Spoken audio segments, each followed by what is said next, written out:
गंगा के दक्षिणी तट पर एक समय ऐसा भी था जब हवा में मंत्रों की गूंज हुआ करती थी। सूरज उगने से पहले शंखनाद सुनाई देता था और विशाल पत्थरों से बने महाविहार की गलियों में पीले वस्त्रों में लिपटे भिक्षु अपने अध्ययन कक्षों की ओर बढ़ते थे। यही था विक्रमशिला महाविहार, वह स्थान जहां केवल ज्ञान पढ़ा नहीं जाता था बल्कि जिया जाता था। ओम मणि पद्मे हुम। 8वीं शताब्दी में पाल सम्राट धर्मपाल द्वारा स्थापित यह विक्रमशिला विश्वविद्यालय बौद्ध भारत की महान शैक्षणिक परंपरा था।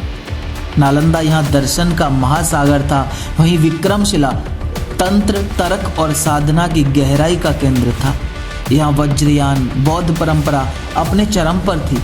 दूर दूर से विद्यार्थी आते थे, तिब्बत से, चीन से, नेपाल से, कंबोडिया से, लेकिन इसलिए कि वे उन गुरुओं के चरणों में बैठ सकें जिनके नाम आज भी तिब्बत के इतिहास में बड़ी श्रद्धा से लिए जाते हैं।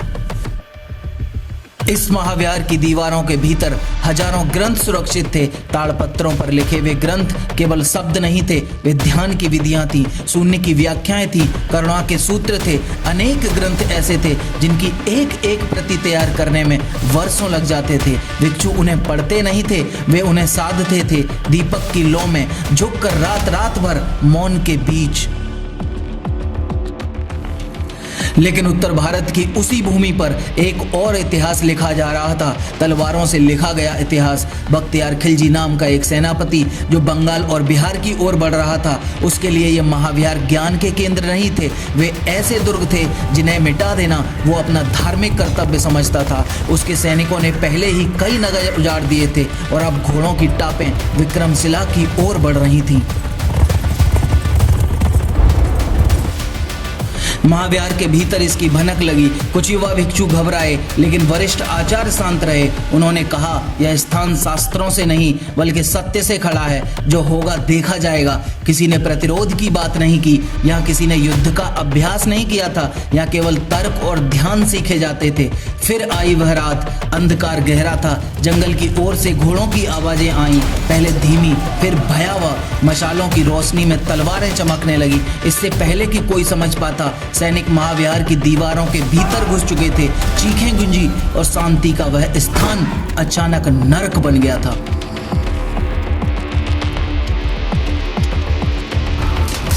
भिक्षुओं को मारा गया बिना किसी चेतावनी के। जो ध्यान में बैठे थे उन्हें वहीं काट दिया गया, जो भागने लगे उन्हें घेर लिया गया। वृद्ध आचार्य जिन्होंने जीवन भर किसी पर अपना हाथ नहीं उठाया था, वे अपने शिष्यों के सामने मार दिए गए।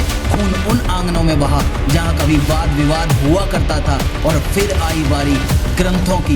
पुस्तकालयों में आग लगा दी गई, ताड़पत्र जलने लगे, पन्ने हवा में उड़ते रहे जैसे ज्ञान स्वयं ही रो रहा हो। सदियों की साधना, पीढ़ियों की स्मृति कुछ ही घंटों में राख बन गई। कहा जाता है कि आग कई दिनों तक जलती रही क्योंकि ग्रंथों की संख्या इतनी अधिक थी।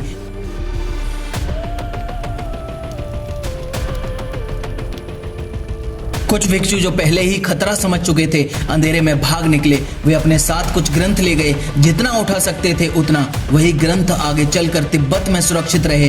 भारत में जो नष्ट हुआ वह आज भी हिमालय पर जीवित रहा। सुबह हुई लेकिन विक्रमशिला नहीं जगा।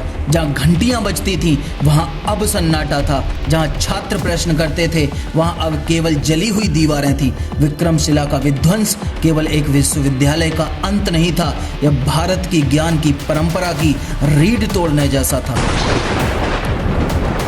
उस दिन के बाद भारत में वैसी विश्वविद्यालय संस्कृति कभी लौटकर नहीं आई। तर्क की जगह आस्था ने ले ली और संवाद की जगह भय ने। जो ज्ञान भारत से निकला था वही ज्ञान अब भारत के बाहर जीवित रहा। विक्रमशिला खंडर बन गया, लेकिन उसकी राख आज भी प्रश्न पूछती है, क्या तलवार ज्ञान से अधिक शक्तिशाली होती है, या ज्ञान केवल समय के साथ कहीं और जन्म ले लेता है? यह कहानी केवल अतीत की नहीं, यह कहानी उस क्षण की है जब मनुष्य ने प्रश्न पूछने से डरना शुरू किया। और जब भी ऐसा होता है, कहीं न कहीं कोई न कोई विक्रमशिला फिर से जला दिया जाता है। नमस्कार, मेरा नाम है जीत प्रकाश और आप देख रहे हैं सत्य भारतम, जहाँ सत्य छुपाया नहीं जाता, सत्य बताया जाता है। जय हिंद। कुछ घटनाएं सिर्फ इतिहास नहीं बदलती, वे उसे हमेशा के लिए घायल कर देती हैं।